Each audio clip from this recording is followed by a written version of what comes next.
प्राप्त होता है। जन्मांतरी भवे पुण्यम तदा भागवतम लभे। जब जन्म जन्मांतर के पुण्य सुकृत एकत्रित होते हैं तब भागवत श्रवण करने का अवसर मानव को प्राप्त हो पाता है।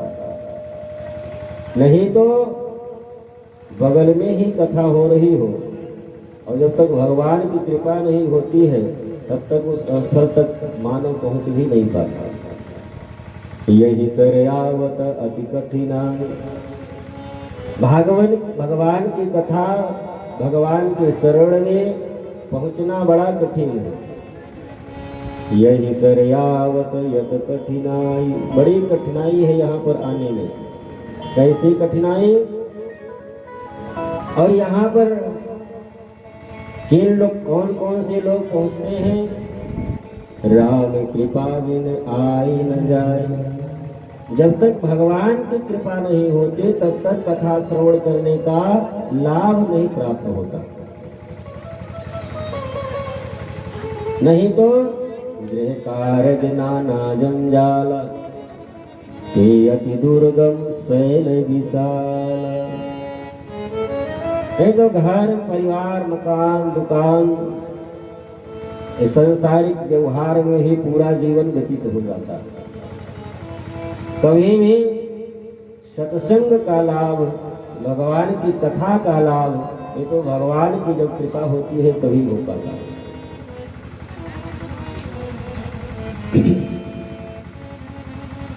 श्री सुखदेव जी महाराज राजा परीक्षित को कथा श्रवण कराए। सूत जी महाराज शौनकादिक जो 88,000 ऋषि हैं नैमिषारण्य क्षेत्र में बैठे हैं उनको कथा श्रवण कराए। एक समय नैमिषारण्य क्षेत्र में 88,000 ऋषि एकत्रित हुए चातुर्मास करने के लिए। और संत ऋषि का तो जो कर्म है सुबह ब्रह्म मुहूर्त में उठना, संध्या पूजन करने के बाद में यज्ञ इत्यादि कार्य में ऋषि मुनि लग जाते हैं। 88,000 ऋषि नैमिषारण्य क्षेत्र में उपस्थित हैं। श्री सूत जी महाराज का आगमन हुआ और सूत जी महाराज की उम्र कम है। अन्य जो ऋषि महर्षि हैं कोई लाखों वर्ष की उम्र है, किसी की 1000 वर्ष उम्र है।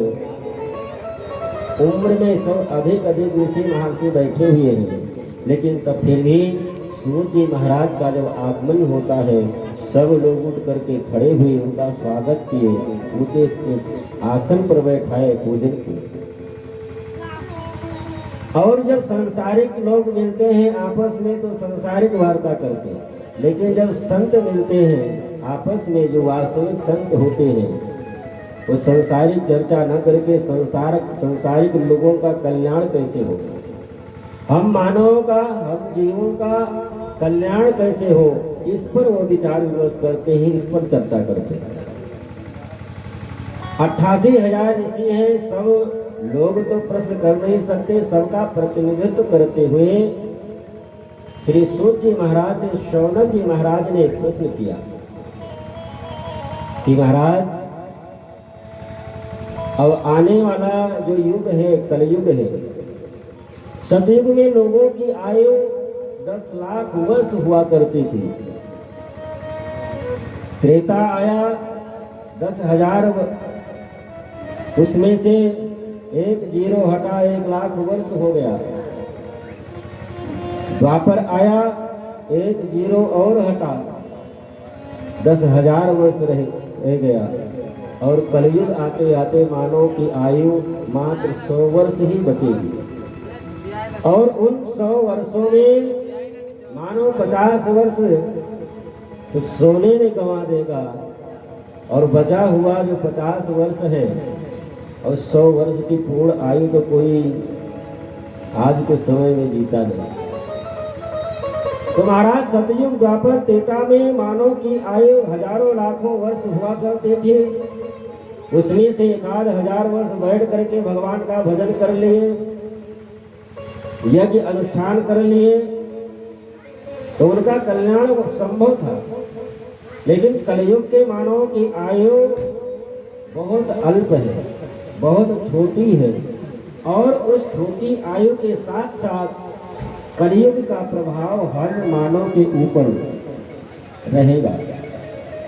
कलयुग में जो भी मानव होंगे वो धर्म कर्म पूजा पाठ उनसे हो नहीं पाएगा, साधु संतों का सेवा वो उनसे हो नहीं पाएगा, धर्म पथ पर हर मानव चल नहीं पाएगा, उनका कल्याण कैसे हो आप बताने की कृपा करें, जिससे छोटी सी उनकी आयु और उस छोटी सी आयु में ही उनको अपने कल्याणार्थ उपाय भी करना है।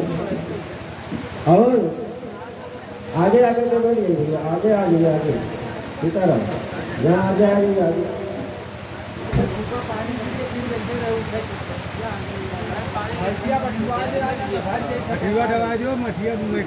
इधर आगे आगे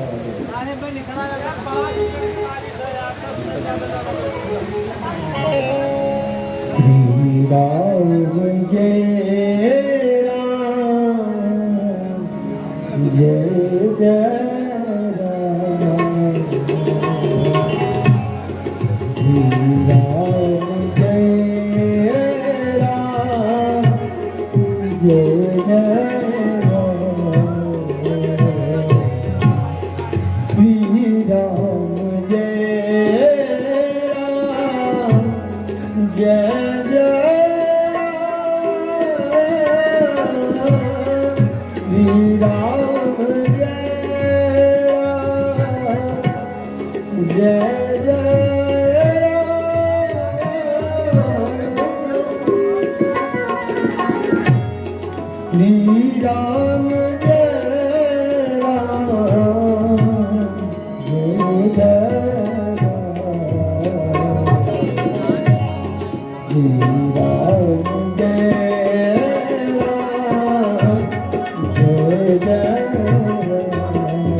भागवत भगवान की।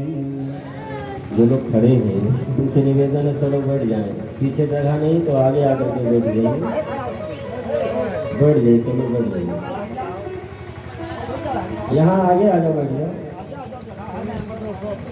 कथा बैठ करके सुनना चाहिए, नौटंकी नाच कभी बैठ करके नहीं देखना चाहिए, नौटंकी नाच खड़े होकर के देखना चाहिए, कथा बैठ करके सुनना चाहिए, क्योंकि नौटंकी में कब लाठी डंडा चल जाए कोई पता नहीं, भागना पड़ेगा, तो भागने के लिए पहले तैयार रहना पड़ेगा नौटंकी नाच में। लेकिन कथा में आराम से बैठ करके सुनना चाहिए, क्योंकि जहाँ पर भगवान की कथा होती है वहाँ हनुमान जी महाराज विराजमान रहते हैं निश्चित रूप में। तो हनुमान जी महाराज को विघ्न न पड़े, इसलिए शांतिपूर्वक बैठ करके सुने। अच्छा लगेगा तो भी कथा, नहीं अच्छा लगेगा तो भी कल्याण करेगा। सूत जी महाराज से सौकादि ऋषि ने कहा, महाराज अज्ञान धंध विध्वंस कोटि सूर्य समप्रभ। महाराज जिस प्रकार से सूर्य के उदय होने पर संसार के संपूर्ण अंधकार नष्ट हो जाते हैं, लेकिन मानव के हृदय में जो अंधकार है, अज्ञान रूपी जो अंधकार है, उस सूर्य में सामर्थ्य नहीं है कि मानव के हृदय में जो अंधकार है उसको समाप्त कर सके। वो शक्ति, वो सामर्थ्य आप में ही है। महाराज, कलयुग के मानव की आयु अल्प होगी, छोटी होगी, उनका कल्याण कैसे हो सके? कोई ऐसा सुगम साधन जो अल्प समय में मानव का कल्याण कर सके, क्योंकि द्वापर त्रेता कलयुग में मानव की आयु हजारों लाखों वर्ष हुआ करती थी। उसमें से 1000 वर्ष बैठ करके तपस्या कर लिया, भजन कर लिया, कल्याण हो जाएगा। लेकिन मानव कलयुग के मानव की आयु 100 वर्ष, वो भी 100 वर्ष जिसके ऊपर भगवान की बड़ी कृपा हुई, 100 वर्ष भले नहीं तो 50, 60, 70 तक सीताराम, उसमें से भी आधा सोने में चला गया, तो उसका कल्याण कैसे हो पाएगा? ये आप बताने की कृपा। सूत जी महाराज ने कहा कि आपने जो प्रश्न किया, बड़ा सुंदर प्रश्न। वास्तव में कालव्यान मुखग्रास त्रास निर्णास हेत। श्री सूत जी महाराज कहते हैं कि एक काल रूपी अजगर अपना मुख फैलाए बैठा है और कब किसको अपना ग्रास बना ले कोई पता नहीं। अभी हम आपके सामने बैठ करके कथा बोल रहे हैं, 1 घंटे के बाद में क्या होगा कि कोई नहीं जानता। श्री सूत जी महाराज कहते हैं कि मानव को इस पर विचार करना चाहिए कि मानव का शरीर जो मिला है परमात्मा ने बड़ी कृपा करके दिया है। दुर्लभो मानुषो देहो, ये जो मानव का शरीर मिला है बड़ा दुर्लभ है। ये 84 लाख योनियों में भगवान ने बड़ी कृपा करके दिया है। बड़े भाग्य मानुष तन पावा, असुर दुर्लभ सर ग्रंथ गावा। जीवों में सबसे बड़ा शरीर हाथी का होता है, लेकिन बाबा ने ये नहीं लिखा कि बड़े भाग हाथी तन पावा। जीवों में सबसे शक्तिशाली सिंह होता है, बाबा ने ऐसा नहीं लिखा बड़े भाग सिंह के तन पावा, बड़े भाग गदहा तन पावा। बाबा ने लिखा बड़े भाग मानुष तन पावा। क्यों? जो आप ये कथा सुन रहे हैं, ये सौभाग्य केवल मानव को ही प्राप्त है। 84 लाख योनियों में अन्य जीवों को सौभाग्य नहीं प्राप्त है। वो बैठ करके कथा नहीं सुन सकते, वो बैठ करके भगवान का भजन नहीं कर सकते, वो तीर्थ यात्रा नहीं जा सकते, वो साधु संतों की सेवा नहीं कर सकते, वो बड़ों का सम्मान नहीं कर सकते। ये सब उनसे नहीं हो पाएगा। परमात्मा ने कृपा करके मानव का शरीर दिया। क्यों? इसलिए परमात्मा ने कृपा करके मानव का शरीर इसलिए दिया कि मानव के शरीर के द्वारा ही ये जीव अपना कल्याण कर सकता है। लेकिन मानव संसार में आने के बाद में परमात्मा को तो भूल गया। परमात्मा ने जिस कार्य के लिए भेजा था उसको तो भूल गया, परमात्मा को भी भूल गया।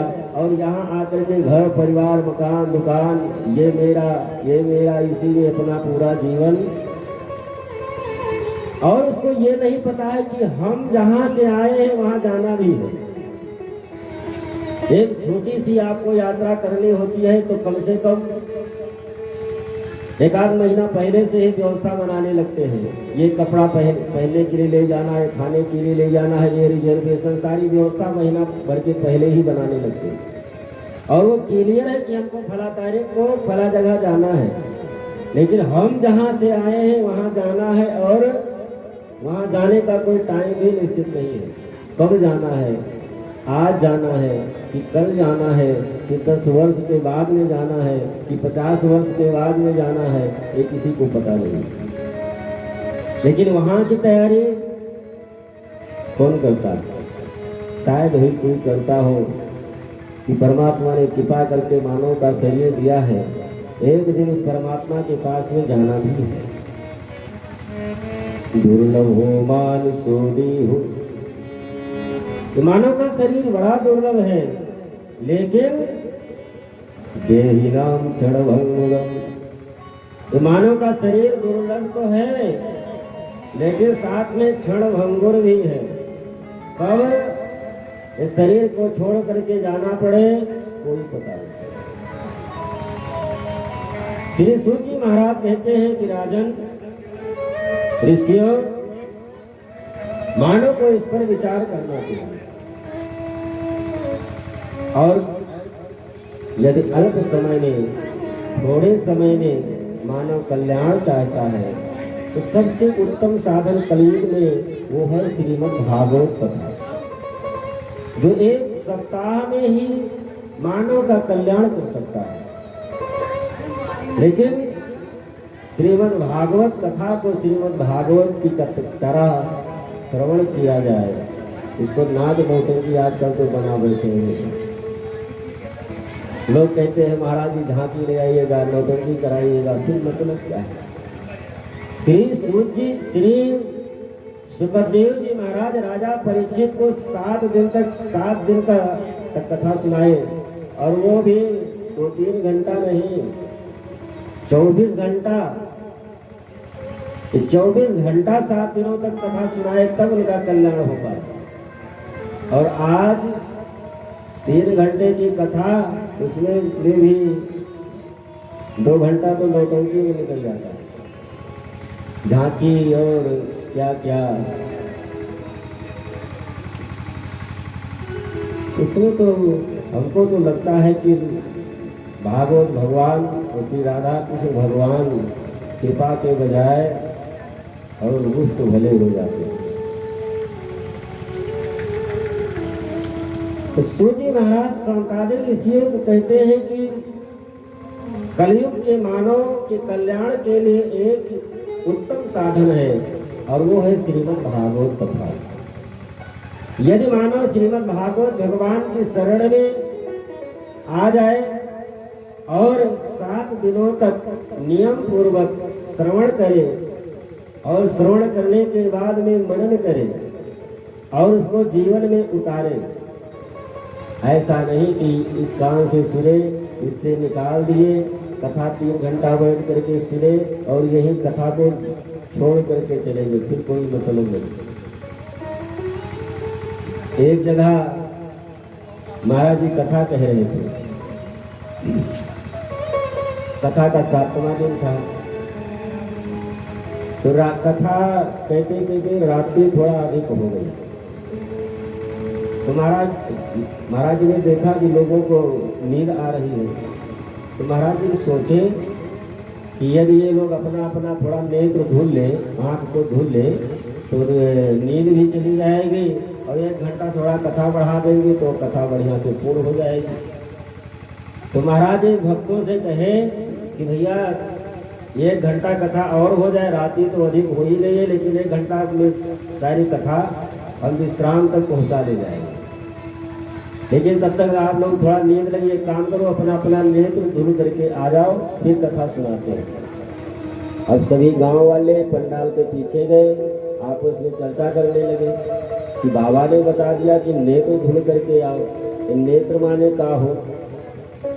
सब आपस में चर्चा कर रहे थे। इसमें एक भैया थे पढ़े लिखे, जिनका नाम था मनोज, तो उन्होंने कहा कि नेत्र माने नहीं जानते, और ये नेत्र माने होता है पैर।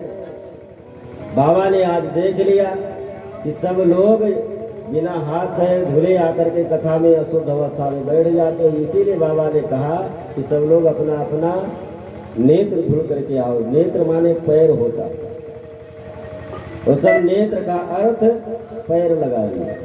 लोगों ने कहा कि यहाँ पर कुआं नल तो ऐसा कुछ है नहीं, हम लोग जिसे अपना अपना नेत्र धुल सके।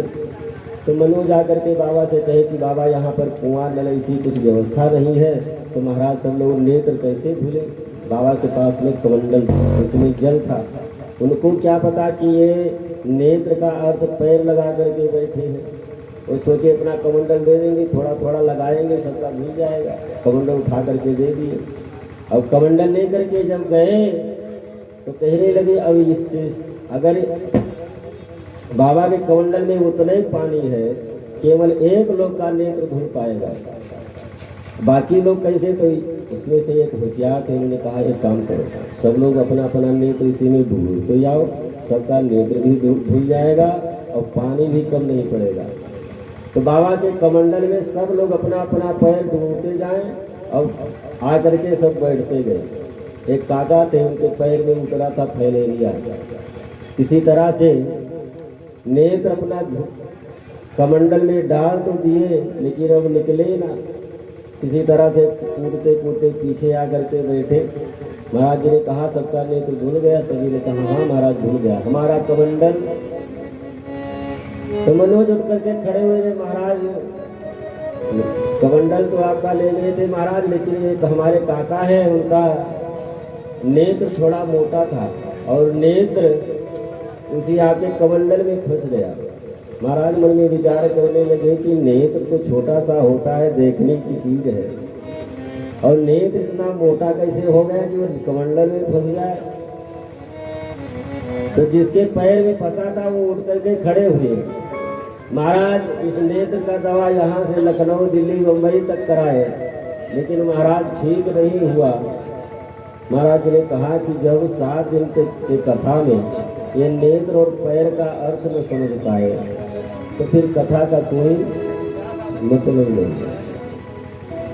कहने का तात्पर्य है कथा को श्रवण करें, इसका फिर जाकर के मनन करें और जीवन में उतारे, तब तो इसका लाभ है। नहीं सुने यहीं पर छोड़ करके चले गए तो फिर कोई मतलब नहीं है। श्री सूची महाराज कहते हैं कि ये सप्ताह श्रीमद् भागवत ज्ञान महायज्ञ श्रीमद् भागवत एक कोई साधारण पोथी नहीं है।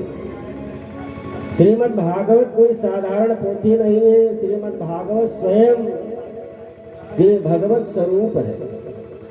जब परात्पर पार्वण परमेश्वर परमात्मा द्वारिकाधीश भगवान कृष्ण अपनी लीला का स्मरण करके इस धरातल से जब जाने लगे, उद्धव जी महाराज आकर के भगवान के चरणों में प्रणाम करके निवेदन करके कहने लगे कि प्रभु अब आप अपने लीला का स्मरण करके इस धरातल से जा रहे हैं और हम जैसे भक्त जो आपके सहारे इस धरातल पर थे उन लोगों का जीवन कैसे बीतेगा। आप तो इस धरातल को छोड़ करके जा रहे हैं। तो भगवान कृष्ण ने कहा कि मैं इस धरातल को छोड़ करके नहीं जा रहा, इस शरीर से तो मैं जाऊंगा, लेकिन वास्तविक रूप में कलयुग में मैं श्रीमद् भागवत के स्वरूप में कलयुग में उपस्थित रहूंगा। ये श्रीमद् भागवत ये कोई पोथी नहीं है, ये स्वयं श्री भगवान कृष्ण स्वरूप है। जिस घर में श्रीमद् भागवत की पोथी रहती है, जो भगवान कृष्ण का स्वरूप मान करके भागवत भगवान की पोथी का पूजन अर्चन किया करता है, उस घर में कभी अकाल मृत्यु जैसी घटनाएं नहीं होती। ये भागवत कोई साधारण ग्रंथ नहीं है, स्वयं श्री परात्पर पार्वण परमेश्वर परमात्मा भगवान कृष्ण का स्वरूप ही। श्री सूजी महाराज कहते हैं कि जिस समय राजा परीक्षित को श्री सुखदेव जी महाराज कथा सुनाने के लिए बैठे, परीक्षिते कथम वक्तुम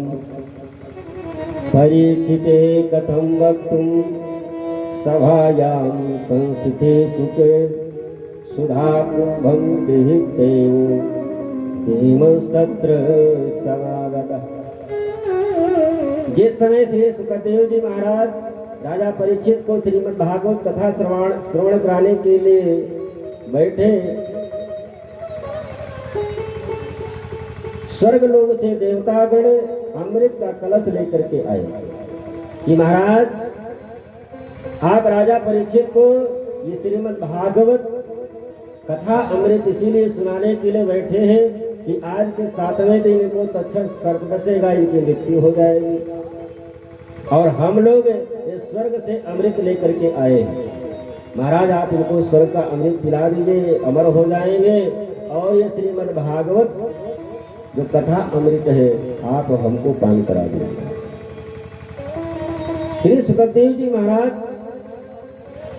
ने कहा देवताओं तुम लोग तो उसी प्रकार से उदला बदली करने के लिए आए हो कि जैसे कोई एक कांच का टुकड़ा लेकर के जाए किसी के पास में बहुमूल्य मणि हो और कांच का टुकड़ा ले जा करके कहे भैया आपके पास में बहुमूल्य जो मणि है आप हमको दे दो और बदले में हम आपको एक कांच का टुकड़ा दे रहा है।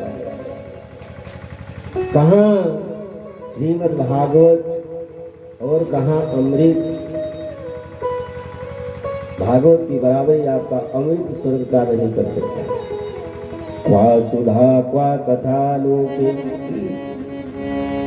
क्वा सुधा क्वा कथा लोके, क्वा काचा क्वा मणिर्महान्, ब्रह्मरातो विचार एव तदा देवं जिहास्यः।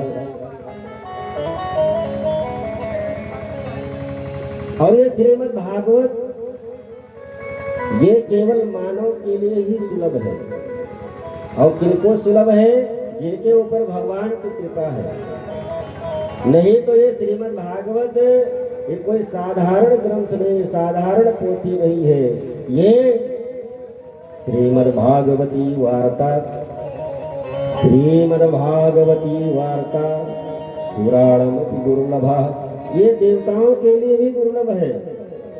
ये श्रीमद् भागवत कथा देवताओं के लिए दुर्लभ है। ये केवल सुलभ हम जैसे मानवों को ही है।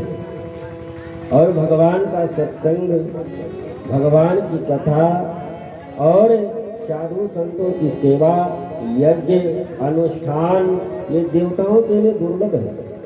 ये केवल हम लोगों को ही सुलभ है। भगवान की कृपा से मानव का शरीर जो प्राप्त हुआ है ये मानव के लिए ही सुलभ है। ना यत्र वैकुंठ, ना यत्र वैकुंठ कथा सुधा पदा। वैकुंठ में भगवान की कथा नहीं है। वैकुंठ धाम में तो स्वर्ग का सुख तो मिलेगा, सारी सुख सुविधाएं मिलेंगी, लेकिन वहां पर भगवान की कथा नहीं है। ना यत्र वैकुंठ कथा सुधा पदा, ना साधवो भगवतस् तदाश्रयाः। और वैकुंठ धाम में ना तो साधु संतों की सेवा करने का सौभाग्य आपको प्राप्त हो सकता है, ना साधु संतों के समीप में बैठ करके सत्संग श्रवण करने का लाभ आपको वैकुंठ में प्राप्त हो सकता है। और ना यत्र यज्ञेश मखा महोत्सवाः। वैकुंठ धाम में जो आप ये यज्ञ श्रीमद् भागवत रूपी ज्ञान यज्ञ का अनुष्ठान आप लोग जो करवा रहे हैं, ये शुभ अवसर देवताओं को नहीं प्राप्त है, देवताओं के लिए भी दुर्लभ है। सुरो सुरेश लोकोपि न वै वैससेव्यताम्। ये केवल हम जैसे मानवों को ही भगवान की कृपा से जो मानव का शरीर मिला है केवल मानव को ही प्राप्त है। श्री सूत जी महाराज कहते हैं कि राजन, देवताओं को जब डांट करके श्री सुखदेव जी महाराज ने वापिस कर दिया तो ये देवता जाकर के वैकुंठ धाम में ब्रह्मा जी से शिकायत की कि हम लोग अमृत का कलश लेकर के गए और श्री सुखदेव जी महाराज को कि आप राजा परीक्षित को अमृत पिला दें, श्रीमद् भागवत रूपी जो कथा अमृत है आप हमको पान करा दें उसके बदले में, लेकिन उन्होंने मना कर दिया।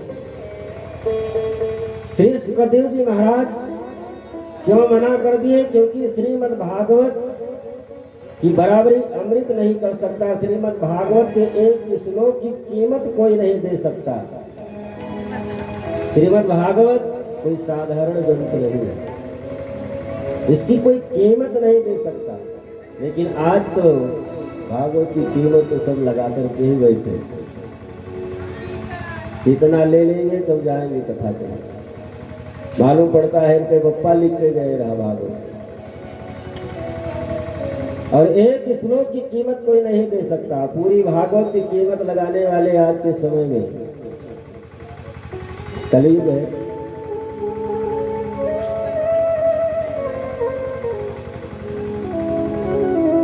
ब्रह्मा जी ने कहा ठीक है, 7 दिनों तक श्री सुखदेव जी महाराज राजा परीक्षित को कथा श्रवण कराएंगे। 7 दिन के बाद में क्या होता है भागवत की का प्रभाव हम लोग भी देखें। और 7 दिनों तक श्रीमद् भागवत की कथा श्रवण किए राजा परीक्षित। 7वें दिन स्वयं से प्रातः पार्वती परमेश्वर परमात्मा भगवान नारायण जब विमान लेकर के आए, राजा परीक्षित को लेकर के गए, तो इस आश्चर्य को देख करके ब्रह्मा भी अचंभित हो गए कि भागवत की ये महिमा। इस 7 दिनों तक जो श्रीमद् भागवत का सेवन राजा परीक्षित ने किया, भगवान स्वयं विमान लेकर के आए और लेकर के गए। तो ब्रह्मा जी जितने भी शास्त्र पुराण यज्ञ अनुष्ठान था सब एक पलड़े पर रखे और दूसरे पर श्रीमद् भागवत ग्रंथ कर रखे, लेकिन श्रीमद् भागवत वाला जो पलड़ा था वो नीचे ही गया। श्री सूत जी महाराज कहते हैं कि श्रीमद् भागवत की महिमा जितनी गाई जाए उतनी कम है। सूत जी महाराज कहते हैं कि एक बार श्री नारद जी महाराज भी सनक सनंदन सनातन सनत कुमार श्रीमद् भागवत की कथा श्रवण की, और श्रीमद् भागवत का जो महात्मा है श्री नारद जी महाराज के द्वारा ही इसकी रचना की है। तो सनकादिक ऋषियों ने कहा कि महाराज नारद जी को तो श्राप लगा, नारद जी तो गौ दोहन काल से अधिक समय कहीं रुक नहीं सकते, जितना गौ दोहन में समय लगता है उससे ज़्यादा वो कहीं रुक नहीं सकते। तो 7 दिनों तक कैसे और क्यों और कहाँ पर बैठ करके श्रीमद् भागवत की कथा श्रवण करी, आप हमको बताने की कृपा करें। श्री सुखदेव जी महाराज कहते हैं कि राजन, एक बार श्री नारद जी महाराज परेशान अवस्था में एकदा ही विशालायां चत्वारि ऋषयो आमलाः सत्संगार्थं समायातः तादृशस्त्र नारदा। एक बार सनत सनंदन सनत कुमार चारों भाई बद्रिका आश्रम में सत्संग करने की भावना से निकले, और नारद जी महाराज उसी रास्ते से भागे हुए जा रहे थे। नारद जी को व्याकुल अवस्था में देख करके, परेशान अवस्था में देख करके सनत कुमारों ने नारद जी से कहा कि महाराज